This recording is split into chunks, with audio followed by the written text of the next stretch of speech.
ఈ డబ్బు ఎక్కడికి పోయిందని లెక్కలు అడిగితే అది చెప్పడు. నేను అయోధ్యలో గుడి కట్టినా, లేకపోతే జై శ్రీరామ్ అని నేను స్లోగన్లు ఇచ్చిన, లేకపోతే జై హనుమాన్ అంటాడు, ఇంకోటి అంటాడు. అసలు పైసలు ఎక్కడ పోయినాయని మనం అడుగుతుంటే ఆయన ఇట్లాంటి మాటలు మాట్లాడించి ఒక ఎమోషన్ని క్రియేట్ చేసి వాస్తవాలను చర్చించకుండా, సేమ్ కేసీఆర్ కూడా ఇట్లనే పైసలు ఏడుకోయినవా, అప్పులు ఎందుకు చేసినవా అంటే జై తెలంగాణ అనేటోడు.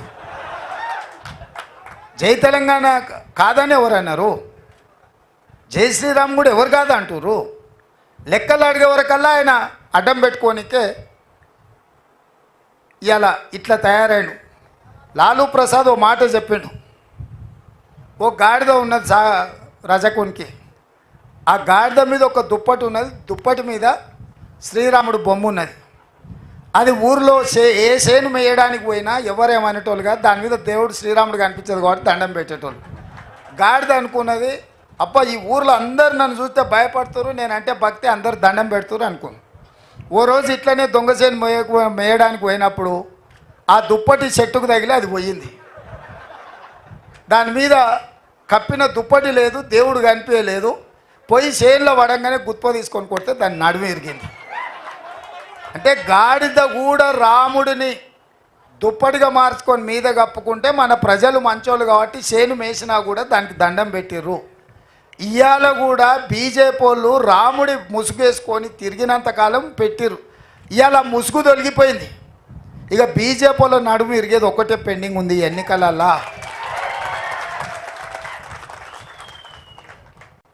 అందుకే మిత్రులారా, మనమందరం అప్రమత్తంగా ఉండాలి. మన పూర్వీకులు మనకిచ్చిన ప్రజాస్వామ్యాన్ని, మనకిచ్చిన రాజ్యాంగాన్ని, మనకిచ్చిన ఎస్సీ ఎస్టీ ఓబీసీ మైనారిటీ రిజర్వేషన్లను కాపాడుకొని ఈ దేశంలో మన భవిష్యత్తు ఉజ్వలంగా ఉండాలి, మనకు రక్షణ కలగాలి అనే అంశం మీదనే ఈ ఎన్నికలకి వెళ్తున్నాం.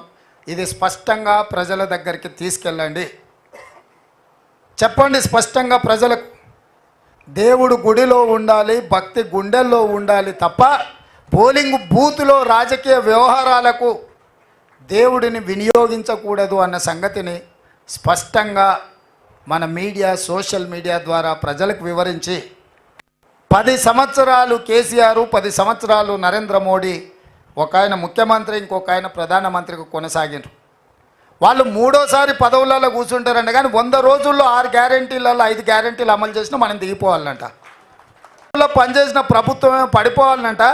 10 ఏళ్ళు పనులకి ఇచ్చిన వీళ్ళేమో మూడోసారి మళ్ళీ కుర్చీలో కూర్చోవాలంట. చెప్పండి, ఈ 10 ఏళ్ళలో మీరు చేసింది ఏంది?